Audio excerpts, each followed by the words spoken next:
পঞ্চপাণ্ডবদের যখন কথা এসছে, কুরুক্ষেত্র যখন এসছে, কুরুক্ষেত্র, এখন ক্ষেত্র বুঝতে পারছেন, ক্ষেত্রের অর্থ যে কুরুক্ষেত্র মানে কি, যে কুরুক্ষেত্রে বিশাল যুদ্ধ সংঘটিত হয়েছে। কুরু মানে কি জানেন? যার দ্বারা করা হয়, করণ। করণ মানে কি জানেন? ইন্দ্রিয়। আমরা ইন্দ্রিয় দ্বারা সব কিছু করি, তো চোখ দ্বারা দেখি, কর্ণ দ্বারা শুনি, মুখ দ্বারা কথা বলি, হস্ত দ্বারা ধরি, মানে এগুলো হচ্ছে সব ইন্দ্রিয়গুলোকেই করণ বলা হয়। তাহলে কি দাঁড়ালো? যে কুরু মানে হচ্ছে ইন্দ্রিয়, আর ক্ষেত্র মানে হচ্ছে শরীর। এই ইন্দ্রিয়গুলো যেখানে বিচরণ করে সেটার নামই হচ্ছে কুরুক্ষেত্র। কুরুক্ষেত্র যদি জিজ্ঞেস করে কোথায় কুরুক্ষেত্র, তীর্থের একটা মাহাত্ম্য রয়েছে, আমরা তো অবশ্যই স্মরণ করছি, কিন্তু প্রকৃত যদি ভিতরে সূক্ষ্ম অবস্থায় পৌঁছাতে হয়, এটাই হচ্ছে কুরুক্ষেত্র, ইন্দ্রিয়গুলোর বিচরণ ক্ষেত্র। এই দেহ ইন্দ্রিয়গুলো বিচরণ করে কি করে? এখানে ধর্ম অধর্ম দুটা আচরণ করে। ধর্ম করলে ভালো, অধর্ম করলে পাপ সেরকম ভুগতে হবে। বুঝতে পেরেছেন? তো কারা করে ধর্ম অধর্ম আচরণ? যুদ্ধ কারা করেছিল? যুদ্ধ কারা করেছিল? পাণ্ডব এবং কৌরব। পাণ্ডব মানে জানেন?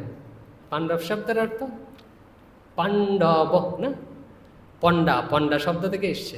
পণ্ডা শব্দের অর্থ কি জানেন? গীতাতে রয়েছে, বলছে পণ্ডা শব্দের অর্থ হচ্ছে, বলছে আত্মবিষয়ে বুদ্ধি। আর একটু সহজ করে বললে আপনাদের ভাষায়, ভগবত বিষয়ে বুদ্ধি। যে বুদ্ধি ভগবত বিষয়ে, যে বুদ্ধি আত্মবিষয়ে, সে তাকেই পণ্ডা বলা হয়। একদম শাস্ত্রীয় কথা। শ্রীরামকৃষ্ণ বলছেন সা চাতুরী চাতুরী, বলছে বলে না এই ব্যক্তি খুব চতুর, খুব বুদ্ধিমান। বলছে শ্রীরামকৃষ্ণ বলছেন সেই সা চাতুরী, বলছে সেই বুদ্ধি। কি বুদ্ধি? বলছে যেই বুদ্ধি ভগবানের নিবিষ্ট রয়েছে, ভগবত বুদ্ধি, সেটাই বুদ্ধি, আর অন্য বুদ্ধিতে কাজ হবে না।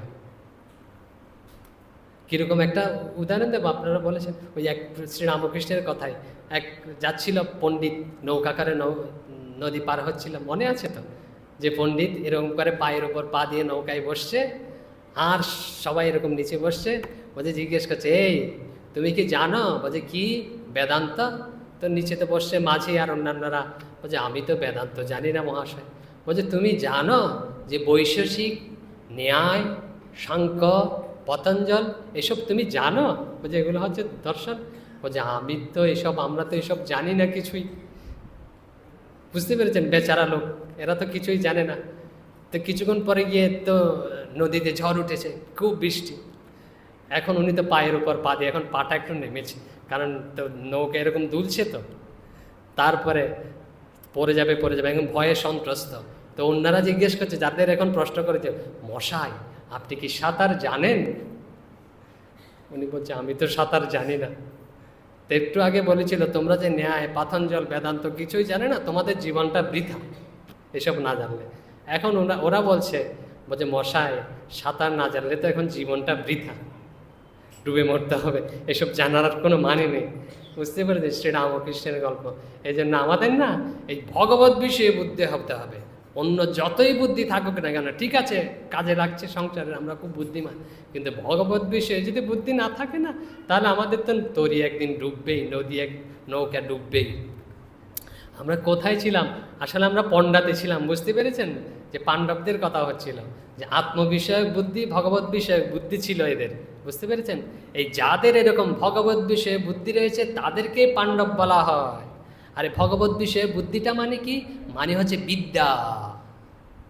পাণ্ডব কাদের বলা হয়? ভগবতমুখী বুদ্ধি যাদের রয়েছে, বলছে তাদেরকেই পাণ্ডব বলা হয়। জানেন কি হয়েছে? পাণ্ডবরা কি করেছেন? তারপর কৌরব কাদের বলা হয়? কৌরব না, কুরু শব্দ একটু আগে হচ্ছিল ইন্দ্রিয়। যে ইন্দ্রিয়তে যারা রত, ইন্দ্রিয় বিষয়ক যাদের বুদ্ধি সর্বদা রয়েছে, যে তাদেরকেই বলা হয় কৌরব, ইন্দ্রিয় পরায়ণ। বুঝতে পেরেছেন?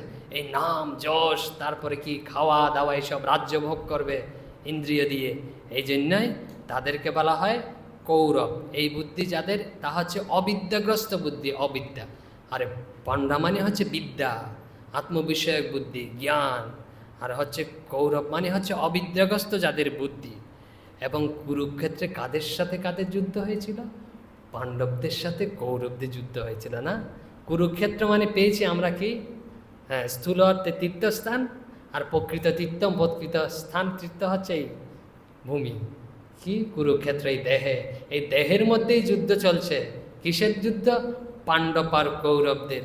পাণ্ডব আর কৌরবদের যুদ্ধ মানে বিদ্যা এবং অবিদ্যার যুদ্ধ। বিদ্যা কী করে? আমাদের সব কিছু জানিয়ে দেয়, কোনটা ভালো কোনটা মন্দ। আর অবিদ্যা কী করে? আমাদের সব কিছু ভুলিয়ে দেয়। আর কি? ধর্ম অধর্মের যুদ্ধ। ধর্ম আমাদের কি করে? ঠিক পথে নিয়ে যায়, ন্যায়ের পথে নিয়ে যায়, আনন্দের পথে নিয়ে যায়। অধর্ম কি করে? আমাদের পতন ঘটায়। তারপরে কি? দেবাসুরের সংগ্রাম, দেবতা এবং অসুর। দেবকারা? এই পাণ্ডব হচ্ছে দেবতা। কেন? তারা হচ্ছে ভগবত বিষয়ে বুদ্ধি পণ্ডা। আর হচ্ছে অসুর কারা? আসরিক বৃত্তি সম্পন্ন হচ্ছে এরা। এই জন্য দেবাসুর সংগ্রাম, ধর্ম অধর্মের যুদ্ধ, বিদ্যা অবিদ্যার যুদ্ধ। তো কেউ কেউ বলে, তো গীতায় তো ভগবান বলছেন যুদ্ধ করো। বুঝতে পেরেছেন তো? ঢাল তলোয়ার নিয়ে আমরা একটু স্থূল অর্থে প্রথমে বলি যুদ্ধ করা। যার যার আলাদা না কাজ আছে। আমাদের কাজ কি? আমাদের কাজ জপ ধ্যান করা, পূজা করা না? আপনাদের কাজ কি? অফিসে কাজ করা। যার যার যেরকম কাজ আলাদা আলাদা। তো ভগবান এরকম যে গুণ কর্ম বিভাগস, ভগবান বলছেন চতুর্বর্ণং ময়া সৃষ্টম গুণ কর্ম বিভাগস। গুণ এবং কর্ম অনুযায়ী 4 বর্ণ সৃষ্টি করেছে। কি? ব্রাহ্মণ, ক্ষত্রিয়, বৈশ্য, শূদ্র। কর্ম অনুযায়ী ভগবান পক্ষপাতিত্ব করেছে, ভাগ করে দিয়েছে তা নয়। যেরকম ভগবান কীরকম করেছেন? ব্রাহ্মণের কাজ কি? কর্ম বলছেন গুণ কীরকম হবে? ব্রাহ্মণের কাম আমরা অনেক বলে পেয়েছি নাকি? সমদম স্তপ শৌচং শান্তিরার্যমেবে বলছে গীতায় আছে। বুঝতে পেরেছেন? মানে অন্তরিন্দ্রিয় সংযম, তারপরে বহিরিন্দ্রিয়ের সংযম, এইসব রয়েছে। এইসব গুণ এবং কাজ হচ্ছে ব্রাহ্মণের। তো ভক্তেরও কিন্তু ব্রাহ্মণের ক্যাটাগরি গুণ। বুঝতে পেরেছেন? শ্রীরামকৃষ্ণ ভক্ত মানে হচ্ছে ব্রাহ্মণ। বুঝতে পেরেছেন? কারণ তারা তো অভ্যাস করছে যে সম দম অভ্যাস করছে, তা নয় কি?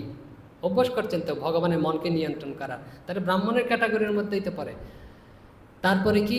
যে ক্ষত্রিয়ের কাজটি শৌর্যং তেজ ধৃতি দাক্ষ্যং যুদ্ধে চাপ্য পলায়ন, যে যুদ্ধে পলায়ন করা যাবে না। তারপরে কি? যে শৌর্য দেখানো, বীর্য দেখানো ক্ষত্রিয়ের কাজ। কারা করে? যারা বাহিনীতে রয়েছে, সেনাবাহিনী, যারা আইন শৃঙ্খলা রক্ষা করছেন, এদের কাজ হচ্ছে ক্ষত্রিয় কাজ। তো এদের কাজ কেন আমরা নিজেরা করব? বুঝতে পেরেছেন? এদের কাজ এরা করবে, আমার কাজ আমরা করবো। আমাদের একটা আছে কি, যে কথায় আছে না, অন্যের কাজে গিয়ে নাক গলানো, একটা অভ্যাস আছে। আমরা এই জন্য বলছে গীতা শাস্ত্রকে যুদ্ধশাস্ত্র বানিয়ে ফেলেছি। যে ভগবান আত্মজ্ঞানের উপদেশ যুদ্ধ একটু পরে আসছে, শঙ্করাচার্য কি বলছেন এটা শেষ করিনি। যে গীতা শাস্ত্র হচ্ছে যুদ্ধের যে সাক্ষাৎ শঙ্করাচার্য বলছেন গীতা কি চিহ্ন বলছেন, নহি অত্র যুদ্ধ কর্তব্যতা বিধিহতে, বলছে এখানে যুদ্ধের কর্তব্যতা বিধান করা হচ্ছে না। বলছে ভগবান তো যুদ্ধ করতে বলছেন, যুদ্ধস্য ভারত, বলছে আসছি যুদ্ধ করতে বলছেন, ঠিক আছে কোথায় যুদ্ধ করতে বলছেন?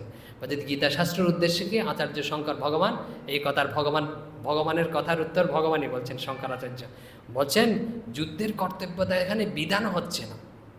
বলছে কি হচ্ছে? বলছে শোক মোহাদি সংসার কারণে দিব্যার্থ্যার্থং গীতা শাস্ত্রম এবং ভগবত বাক্য। বলছে শোক মোহাদি, বলছে শোক মোহ কি? শোক কি? মানসিক সন্তাপ। আমার যে মানসিক কষ্ট হয় না, বলছে মানসিক কষ্ট কিভাবে দূর হবে? বলছে ভগবত বাক্য বলে পালন করলে, যে গীতাতে যা আছে যা যদি আমরা শুনি জীবনে পালন করি, তখনই মানসিক সন্তাপ দূর হবে। তারপরে কি? বলছে মোহ কি? বলছে অবিবেক। বলছে কোনটা কখন করবো না বুঝতে পারছি না, মোহগ্রস্ত হয়ে গেছি। এইসব থেকে পরিত্রাণ করার জন্য ভগবান কথাগুলো বলেছেন। অর্জুনের হচ্ছে ক্ষত্রিয়, তাই তো? বলছে বাহিনীতে রয়েছে, তো ও শোকমোহগ্রস্ত হয়ে গেছে। ও কী করছিল জানেন? বলছে আমি যুদ্ধ করব না বলেছিলেন। বুঝতে পেরেছেন? বলছে যুদ্ধ, বলছে তোমার হচ্ছে ভিতরে যা প্রবৃত্তি না তা করা। বলছে আমি সন্ন্যাসী হব। বলছে সন্ন্যাসী হতে গেলে না, তুমি যখন গিয়ে দাঁড়াবে ভিক্ষা করার জন্য, তখন কেউ যখন তোমাকে অপেক্ষা করবে, তুমি দুটো বসিয়ে দেবে ওখানে। তো ভগবান এসব বলছেন, এসব রয়েছে। আমরা আর দীর্ঘায়িত করছি না। তো বলছেন শোক মোহ নিবৃত্তিয়ার্থং গীতা শাস্ত্রম ন হি যুদ্ধ কর্তব্যতা বিধি হতে, যুদ্ধের কর্তব্যতা বিধান করা হচ্ছে না। যার যেটা কর্ম সেটাকে ঠিকভাবে করতে বলা হচ্ছে। তো এই যুদ্ধ করতে বলছে ভগবান, কোথায় বলছে আমরা দেখি। বলছে অন্তবন্ত ইমে দেহা, বলছে নিত্যস্য উক্তা শরীরিণ অনাসীন অপ্রমেয়স্য তস্মাৎ যুদ্ধস্য ভারত। বলছে তস্মাৎ যুদ্ধ করো, বলছে কথাগুলো কি বলছে, অন্তবন্ত ইমে দেহা। এই যে এই দেহ দেখতে পাচ্ছেন, আমাদের এই অহংকার নিয়ে কথা হচ্ছিল, যত কিছুর অহংকার করি না কেন অন্ত হবে, এটা হচ্ছে অন্তশীল বন্ত, মানে হচ্ছে এটা নাশ হবে, নষ্ট হবে, এটা যে অহংকার করার কোনো কিছু নেই। নিত্যস্য উক্ত শরীরই ন, এই যে আমি আগে উল্লেখ করেছি, অনেক আগে উল্লেখ করেছি, ভগবান বলছে কি এই শরীরই হচ্ছে, শরীরই মানে হচ্ছে শরীরের মধ্যে যিনি থাকেন তিনিও হচ্ছেন নিত্য, শরীরটা নিত্য নয়। বলছে শরীরই মানে হচ্ছে শরীরের মধ্যে যিনি থাকেন তিনিই নিত্য। আর কি অনাসীন মানে হচ্ছে তিনি হচ্ছে অবিনাশী, তাকে নাশ করা যাবে না। আচ্ছা এখন বলছে শরীরের মধ্যে রয়েছেন, তারপরে হচ্ছে বিনাশ নেই। এখন অর্জুনের মনে মনে জিজ্ঞাসা হয়েছে, তো দেখাও যে আমাকে এরকম, যে যার বিনাশ নেই আমার মধ্যে রয়েছে, আমাকে একটু দেখাও এরকম, যে আপেল কমলা লেবু এরকম দেখা যাচ্ছে না, তো এরকম তোমরা ভগবান ভগবান করছো, ভগবানকে একটু দেখাও। ভগবানকে বলছে আমাকে দেখাও যে এরকম। তখন ভগবান বলছে এরকম প্রশ্ন তাকে উত্থাপিত নয়, বলছে অপ্রমেয়স্য, যে সেটা হচ্ছে প্রমাণ করা যাবে না। আমরা বিভিন্ন যুক্তিতর্ক দিয়ে প্রমাণ করার চেষ্টা করি ভগবান আছেন না, বলছে কোনো যুক্তিতর্ক দিয়ে না, ঠিক ঠিক বললে যার বুদ্ধি আসে সেই তর্কে জিতে পারে, এটা ঠিক, কিন্তু কোনো যুক্তিতর্ক দিয়ে প্রমাণ করা যাবে না যে ভগবান আছেন। আপনাকে বলি যে আপনি যে আছেন এটা আপনি যুক্তিতর্ক দিয়ে প্রমাণ করতে পারবেন কোন, এই যে ধরুন বলে যে আমি তো আমাকে দেখতে পাচ্ছি, কোথায় আপনাকে আপনি দেখতে পাচ্ছেন? আপনার প্রতিবিম্ব দেখতে পাচ্ছেন, আয়নার সামনে দাঁড়ান প্রতিবিম্ব দেখতে পাচ্ছেন, আপনাকে দেখতে পাচ্ছেন না। আপনি যে প্রতিবিম্ব যে আপনি দেখতে পাচ্ছেন, ঠিক দেখতে পাচ্ছেন কিনা তাতেও সন্দেহ আছে, যে আপনার যেরকম চেহারা ওটা ঠিক ঠিক দেখে। কতগুলো আয়না আছে চেহারাটা এরকম এরকম দেখায় না, দেখেছেন? আর কতগুলো আয়না আছে চেহারাটা এরকম ছোট দেখায়। এখন আমরা যে চেহারা দেখছি ওটা কী ধরনের প্রতিবিম্ব আমাদের কাছে প্রতিফলিত হচ্ছে ঈশ্বরই জানে। আর বলছে আমি আমাকে জানি, আমি দেখতে পাচ্ছি, আমরা কিছুই ঠিক ঠিক দেখতে পাচ্ছি না, অনেক কিছু এরকম। তো বলছে আমি আমাকে কখনো দেখতে পাই না, আর আমি যে আছি এটাও প্রমাণ করতে পারি না কারো কাছে। বলছে নিজেই নিজের প্রমাণ, নিজের চোখকে কি নিজে কখনো দেখতে পায়? দেখতে পায় না। আমি আমার প্রমাণ, আমার অনুভবই আমার প্রমাণ, আমার সত্তাই আমার প্রমাণ। যে এটা হচ্ছে সব প্রমাণিত, নিজে নিজে প্রমাণিত হয়, কারো কাছে প্রমাণ করা যায় না। এই জন্য বলছেন অপ্রমেয়স্য, প্রমাণ করা যায় না। এই জন্য যুদ্ধ করো। তো যুদ্ধ আমাদের বলছেন কিসের সাথে যুদ্ধ করতে? কৌরব আর পাণ্ডব। আমাদের যে ভিতরে ধর্মভাব রয়েছে, অধর্মভাব রয়েছে, এই ধর্ম অধর্ম ভাব দুটাকেই যুদ্ধ চলছে সর্বদা। আসরিক বৃত্তি এবং হচ্ছে দেবতাদের বৃত্তি সর্বদা যুদ্ধ চলছে। দেখবেন এটা করব কি করব না, এটা খাবো কি খাবো না, সর্বদা দ্বন্দ্ব চলছে। তো যখন আমাদের বুদ্ধি শুদ্ধ হয় না, ভগবতমুখী হয় না, তখন ওই দেববৃত্তিই জয়লাভ করে, ধর্মই জয়লাভ করে। আর যখন অশুদ্ধ বুদ্ধি হয়, ভগবতমুখী বুদ্ধি না হয়, তাহলে হচ্ছে আমরা পরাজিত হই। এই দেখতে পাচ্ছেন পাণ্ডবদের কেউই ছিল না, খুব অল্প সংখ্যক সৈন্য, কিন্তু ভগবতমুখী তাদের বুদ্ধি, মানে হচ্ছে ভগবান তাদের সাথে রয়েছে। আমরা যখন ভগবতমুক্তি বুদ্ধি হব না, ভগবান আমাদের সাথে রইবে, তখন সর্বদা আমরা জয়যুক্ত হব। আর আমরা যে আমাদের যুদ্ধি যখন ভগবতমুখী হবে না, সর্বদা পরাজিত হব। পরাজিত কি যে আর জয় কি? যে বিশাল রাজ্য জয় করা মানে জয় নয়, যে ভিতরে নিজেকে জয় করাই হচ্ছে আসল জয়, নিজের শান্তি হচ্ছে আসল শান্তি। এই জন্য শ্রীরামকৃষ্ণ বলছেন অভিমান অহংকার থাকলে হবে না। এই অভিমান অহংকার কি হতে পারে? এই কুরুক্ষেত্রের অভিমান অহংকার হতে পারে, মানে হচ্ছে এই দেহের সর্বদা চলছে, আর এই অভিমান ত্যাগ করতে হবে।